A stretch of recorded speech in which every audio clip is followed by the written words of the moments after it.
ఏపీలో విస్తారంగా వానలు పడే అవకాశం ఉంది. బంగాళాఖాతంలో మరో 24 గంటల్లో వాయుగుండం అల్పపీడనంగా మారబోతోంది. వాతావరణ శాఖ హెచ్చరికలకు సంబంధించిన బ్రేకింగ్ అప్డేట్ మనకు అందుతోంది.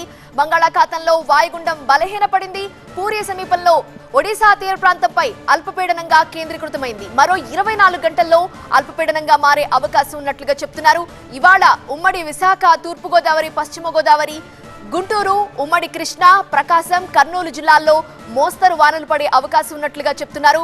ఇక పాడేరు ఏజెన్సీలో ఇప్పటికే భారీ వర్షాలు కురుస్తున్నాయి. వాగులు, వంకలు పొంగి పొర్లుతున్నాయి. మత్స్యగడ్డ, రాయగడ్డలో భారీగా నీటి ప్రవాహం కనిపిస్తోంది. ఏజెన్సీలో ఇప్పటికే పలు గ్రామాలకి రాకపోకలు నిలిచిపోయాయి.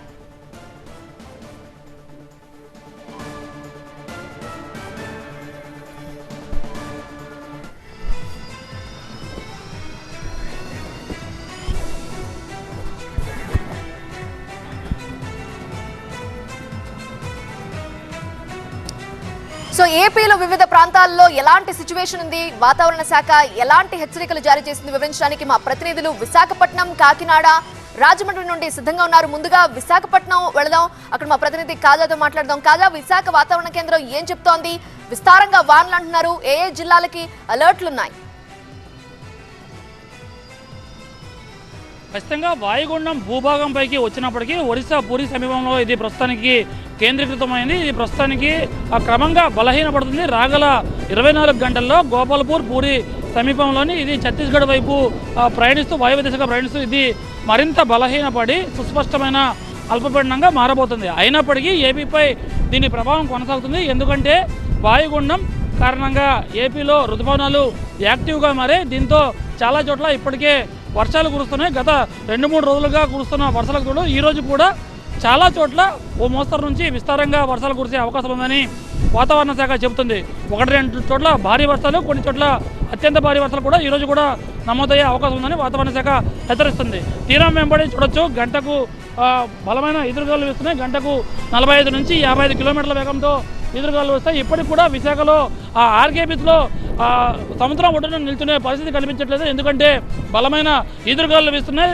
సముద్రం ఇంకా అల్లకల్లోలంగా ఉంది. కెరటాలు ఉవ్వెత్తున ఎగసిపడుతున్నాయి. సాధారణం కంటే 2-3 మీటర్ల ముందుకు కెరటాలు కూడా చొచ్చుకొస్తున్నాయి. ఈ నేపథ్యంలోనే ఇంకా అలర్ట్గా ఉండాలని చెప్పి ఇంకా వాతావరణ శాఖ చెబుతోంది. ప్రధానంగా ఈరోజు పార్వతీపురం మన్యం, అల్లూరి సీతారామరాజు జిల్లా, కాకినాడ, కోనసీమ, తూర్పుగోదావరి జిల్లా, పశ్చిమ గోదావరి జిల్లాలతో పాటు ఏలూరు, కృష్ణా, ఎన్టీఆర్, గుంటూరు, బాపట్ల, పల్నాడు, ప్రకాశం, కర్నూలు, నంద్యాల జిల్లాల్లో అక్కడక్కడ మోస్తరు వర్షాలు కురిసే అవకాశం ఉందని ఇప్పటికే విపత్తుల నిర్వహణ సంస్థ కూడా ప్రకటించింది. మరోవైపు శ్రీకాకుళం, విజయనగరం, విశాఖపట్నం, అనకాపల్లి, నెల్లూరు, అనంతపురం, సత్యసాయి, వైఎస్ఆర్, అన్నమయ్య జిల్లాల్లో తేలికపాటి వర్షాలు కురిసే అవకాశం ఉందని విపత్తుల నిర్వహణ సంస్థ ప్రకటించింది. మరోవైపు ఏఓబీలో ఇంకా ఉధృతంగా వర్షాల ప్రభావం పెరుగుతోంది. ఎందుకంటే ఒడిశాపై ఈ వాయుగుండం ప్రభావం తీవ్రంగా ఉన్న నేపథ్యంలోనే అటువైపు నుంచి వరదలు ఏఓబీ నుంచి ఏజెన్సీ వైపు వస్తున్నాయి. దీంతో వాగులు, గెడ్డలు పొంగిపొర్లుతున్నాయి.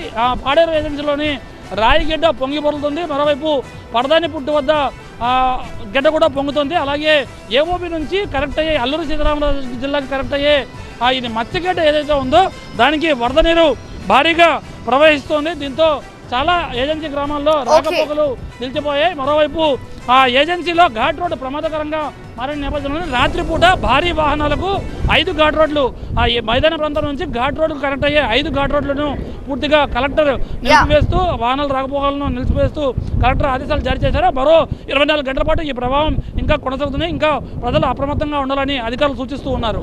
రైట్ కాజా.